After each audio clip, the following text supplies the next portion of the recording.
আসসালামু আলাইকুম সুপ্রিয় চাকরি প্রার্থী ভাই বোনেরা সবাইকে স্বাগতম।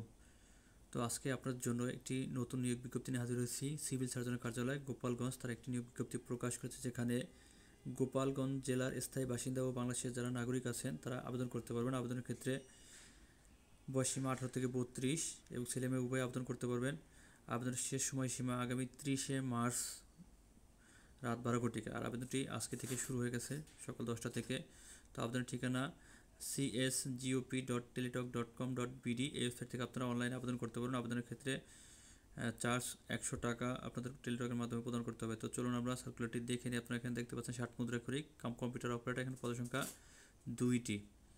এখানে শিক্ষাগত যোগ্যতা যে কোনো স্বীকৃত বিশ্ববিদ্যালয়তে স্নাতক বা সমান ডিগ্রি, কম্পিউটার টাইপিংয়ে বাংলায় 25, ইংরেজিতে 30 শব্দের গতি, ষাটলিপিতে প্রতি মিনিটে বাংলায় 45, ইংরেজিতে 70 শব্দের গতি। অফিস সহকারী কম্পিউটার মুদ্রাক্ষরিক, এখানে পদসংখ্যা 1টি। এখানে বাংলা টাইপিংয়ে 20, ইংরেজি টাইপিংয়ে 20 শব্দের গতি। স্টোর কিপার, এখানে পদসংখ্যা 1টি। আর এখানে উচ্চ মাধ্যমিক পাশ থাকলে আবেদন করতে পারবেন। তো এখানে বিধি অনুযায়ী চাকরি পাওয়ার পরে জামানত প্রদান করতে হবে। স্বাস্থ্য সহকারী, এখানে পদসংখ্যা 61টি। কোনো স্বীকৃত বোর্ড হতে উচ্চ মাধ্যমিক সার্টিফিকেট বা সমাজের পরীক্ষায় উত্তীর্ণ। তো স্বাস্থ্য সহকারী পদে যারা আবেদন করবেন তারা অবশ্যই খেয়াল রাখবেন যে আপনাদের ওয়ার্ডে, আপনাদের ইউনিয়নের মধ্যে আপনার যে ওয়ার্ড আছেন সেই ওয়ার্ডে পদ খালি আছে কিনা। যদি খালি না থাকে তো সেক্ষেত্রে আবেদন করে লাভ নাই। ড্রাইভার, এখানে পদসংখ্যা 4টি। এখানে আপনারা 8ম শ্রেণী পাস, পাশাপাশি হালকা গাড়ি চালানোর বৈধ ড্রাইভিং লাইসেন্স থাকতে হবে। যাদের অভিজ্ঞতা আছে তাদের অগ্রাধিকার দেওয়া হবে। তো প্রার্থীকে জন্মসূত্রে অবশ্যই বাংলাদেশের নাগরিক হতে হবে। বয়স এখানে বলা আছে 30/3/2025 খ্রিস্টাব্দ তারিখে সর্বনিম্ন 18 এবং সর্বোচ্চ 32 বছরের মধ্যে হতে হবে।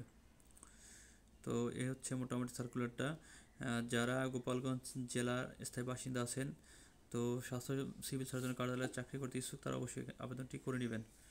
তো ধন্যবাদ সবাইকে। যারা আমার মাধ্যমে আবেদন করতে চান তারা অবশ্যই আমাকে হোয়াটসঅ্যাপে নক দেবেন বা সেই ইউটিউবের কমেন্টস বক্সে কমেন্ট করবেন। ধন্যবাদ সবাইকে, সবাই ভালো থাকবেন। আর যারা আমার চ্যানেলটি সাবস্ক্রাইব অবশ্যই আমার চ্যানেলটি সাবস্ক্রাইব করে দেবেন। আল্লাহ হাফেজ।